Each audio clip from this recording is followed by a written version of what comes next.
chest, side body and psoas. Let's do it. So the hip flexor is the psoas. Joins at the top of the thigh to the low back. If it's tight, it can affect your breathing. It will pull at your low back.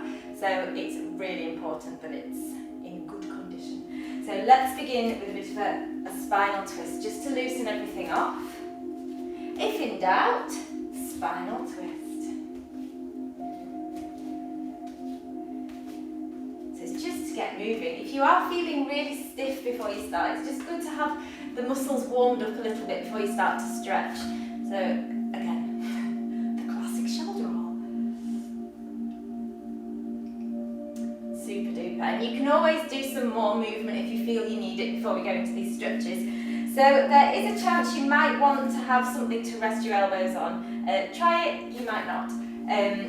So blocks would be good. You can always have a chair available if you would like to. We begin lying down on the floor. So let's go for it. So this is going to work our shoulders and the T-spine mobility. So it's that moving the thoracic, the thoracic spine, the upper spine. Okay.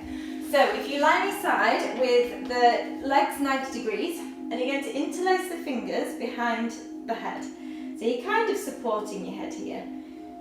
Draw the elbows forwards as you inhale, open the arms. You don't have to go too far here. You link it together so you're nice and supported. Exhale, draw it back. So just go as far as it feels comfortable. You're just working the little joints, just opening, twisting the spine. And it might be as you do more, you might think, oh, I feel a little bit loose, so I might be able to go a bit further. If you are very tight through your upper back, you might not be going too far here. That's absolutely fine. You're doing a marvellous job.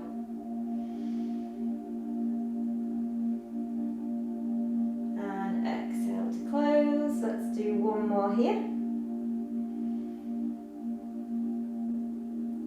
And exhale to close. Now you can just roll over. I'll spin to the other side of my mat. We're going to do the same thing to the other side. So it's a nice little warm-up really. Interlacing the fingers behind the head.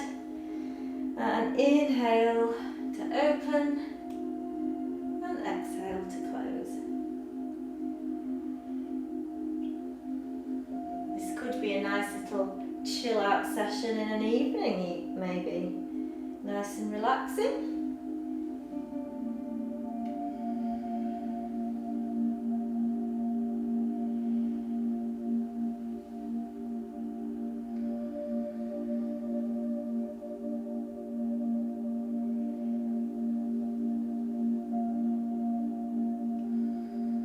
Do one more here.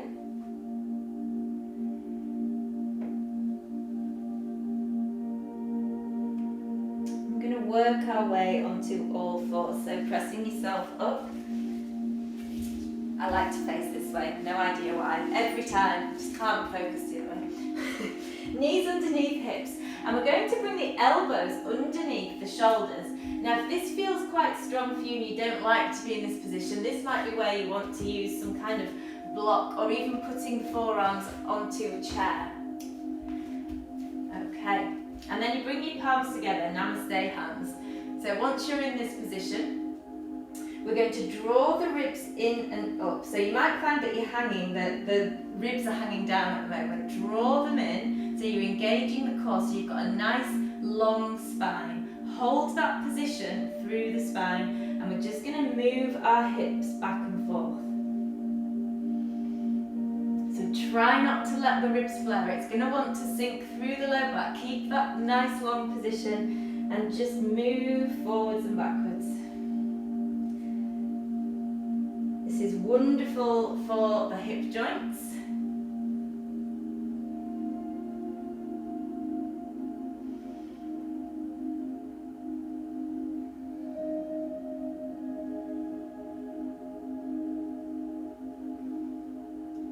Really good, keeping that core engaged so that you keep complete control through the torso here.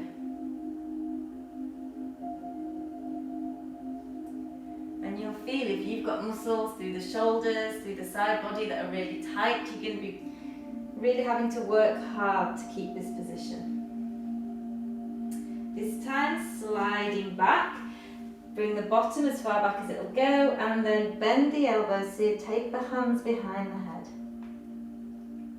If you want to walk the elbows slightly further forward to get a stretch into the triceps, please feel free to do so.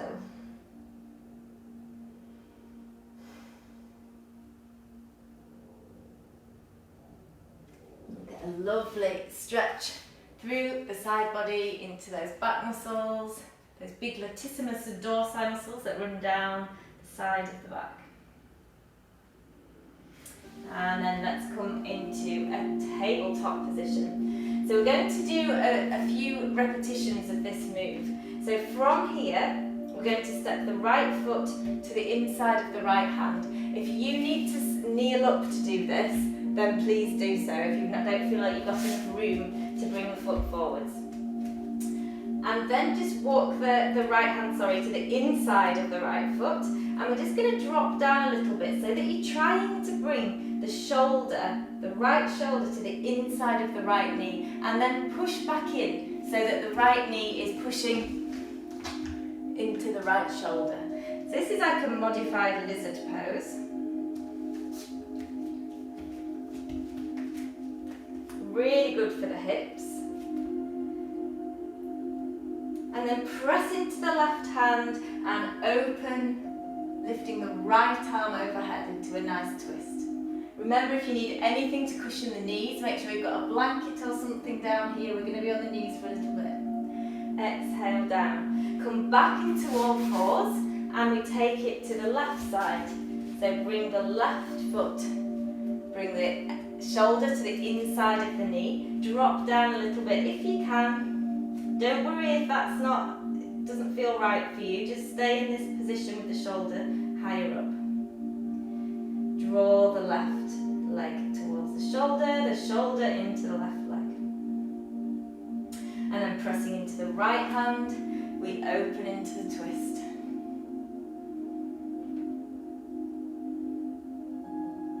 Bring the arm down, come back onto all fours. We do the same thing again to the other side. So right foot up, drop down, shoulder to the inside of the knee.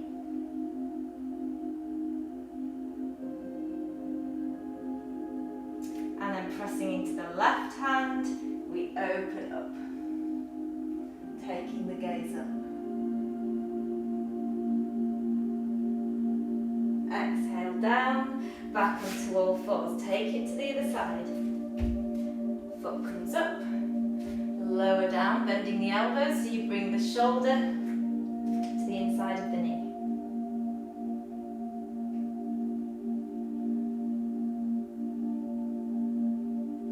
Pressing into the right hand, lift and twist.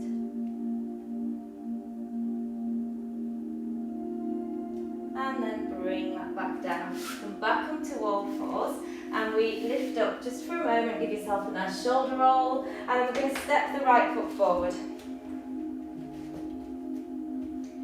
So we're coming into the psoas here, so make sure the knee is over the ankle. We want the tailbone to be pointing down, the spine is nice and long here. And then inhale, take the left arm up. Take the gaze up.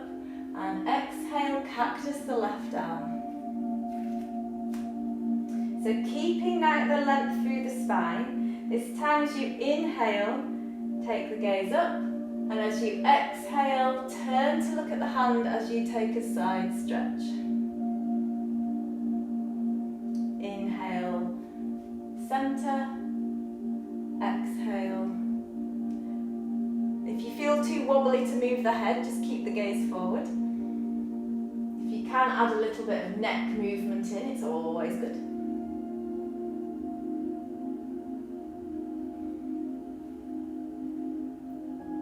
And exhale over. And come back to center. Lovely. Shake it off. Step back and let's take it to the other side. So find your stretch, find where you want to be. Knee over ankle. And then right arm comes up. Cactus the right arm. Inhale, take the gaze up. And exhale. exhale, side stretch, turn the head to the hand if you can. Inhale, center, exhale to stretch. Inhale, center, and exhale to stretch.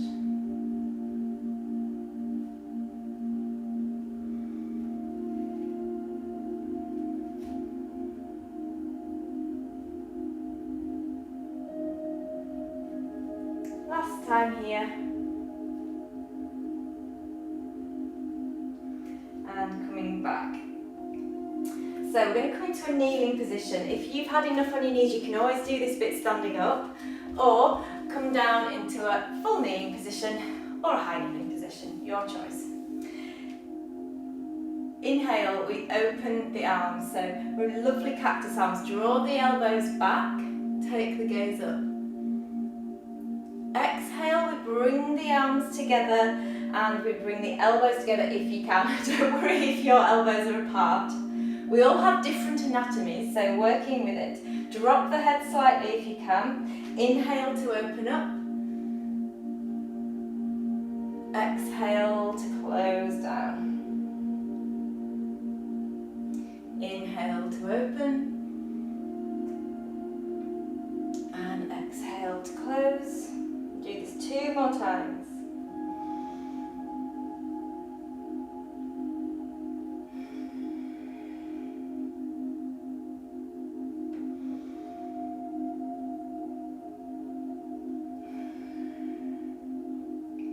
And release, give yourself a shoulder roll.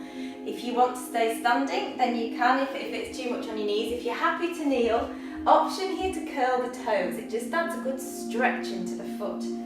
And then we come back to rest the bottom on the heels. If you want to release the toes, go for it. And then bring the arms out in front of you as though you're holding a steering wheel. So we can make fists here, makes the forearms nice and strong. And we're just going to do some shoulder rolls forward, holding that steering wheel, so try not to let the arms move in towards each other. Oh, that feels weird. And then let's take it the other way, it should feel a bit better. Circling backwards. So this is a great one for the thoracic region, for the shoulder joint.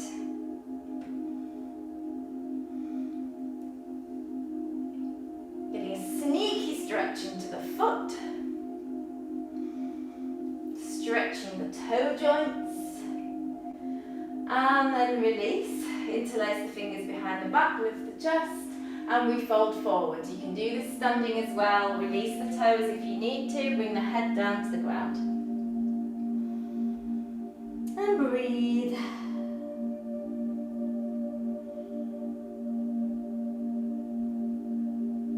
Release the arms, come onto all fours.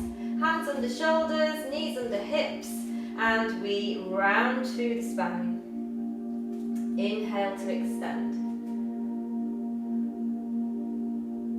We're never too busy to add a little bit of cat into our day.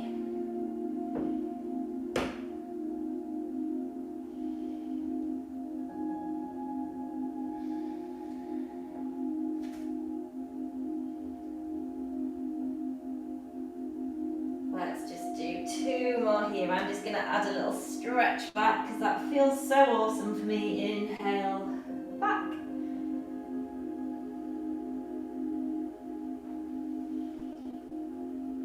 And then we come into a low lunge again. You always have your blanket ready if you need that support for your knees, especially if you're on a hard floor. Okay, she says, have it ready. Have I got mine ready? No. Never mind. Foot underneath the knee, ankle underneath the knee, should I say. And we're just going to do a little pulse here. We don't often do many pulses in yoga, but we're going to be nice and safe and do it nice and gently.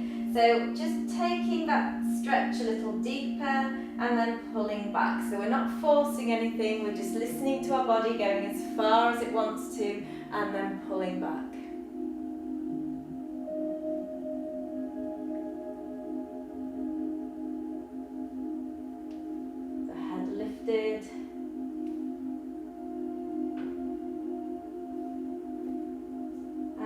from here, press into that front foot and we come into a hamstring stretch. So you can lift those toes, maybe wiggle your bum a bit side to side, feel that hamstring stretch go higher up, right to where the anchor point is.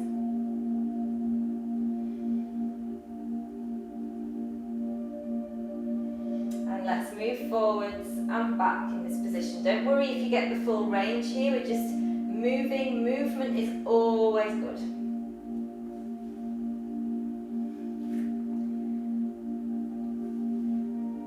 And let's take that to the other side. So sliding that foot back and then finding that lunge on the other side, taking the little pulse. Slightly dropping and pulling back.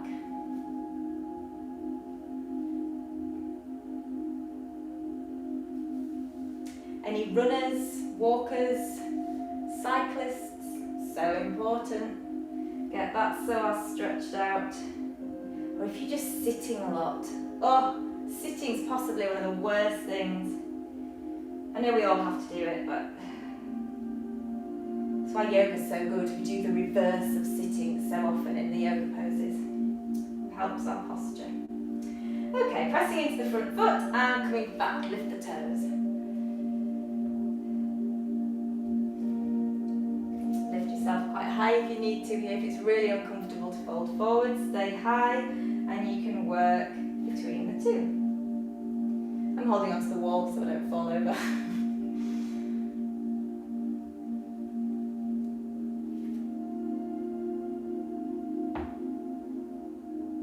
Beautiful. And this time, sliding the foot back, press the palms down, underneath the shoulders, curl the toes, lift the hips. Hurrah for downward dog. Take the hips side to side, draw the chest through towards the thighs, keep the knees bent if you need to. It's always nice, I think, keep the knees bent and really work into the side body, into the back, still getting that hamstring stretch. And then keeping the legs as straight as you want to, which might be not very. Inhale, lift the heels, exhale to lower. They don't need to touch the floor. Inhale to lift and exhale to lower. Really stretching into that calf muscle. Inhale to lift and exhale to lower. I think downward dog is the most awesome balance between effort and surrender. It's so relaxing yet so strong. And then slowly start to walk the feet towards the top of the mat into a forward fold. Pause in your fold. Come into peace posture if you like, taking the soles of the feet to the palms of the hand. And you don't need to have the legs straight here. You can keep them really bent and just let the body hang. If you prefer to hold on to opposite elbows, you can do that. Just let go with the out breath.